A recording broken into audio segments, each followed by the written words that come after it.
Napanood ko 'to sa isang Israeli and gusto ko sanang i-share sa inyo kung paano siya magluto ng sitsot na may secret ingredients siya 'no. So kung napansin niyo meron akong ground beef, naglagay ako ng chopped parsley with cilantro, naglagay ako ng sibuyas, and then spices, itlog. Ito yung aking binabad na tinapay binabad ko siya sa tubig para lumambot. So i-form na natin siya into meatballs. So, yung mga spices, meron dun siyang nilagay na hinanap ko pa talaga siya sa sa Carrefour wala. So, nakita ko siya sa tindahan ng mga mani.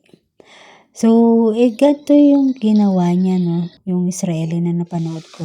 Nagsaute siya ng sibuyas, carrot, and then naglagay ng paprika, black pepper, nilagay niya yung sitsot at sinimmer niya for about 15 minutes, and then sa separate bowl nagprepare tayo ng 2 tablespoon ng tomato paste, 2 tablespoon ng soy sauce, sweet chili sauce, olive oil, tsaka 4 cloves ng minced garlic at 1 glass ng tubig.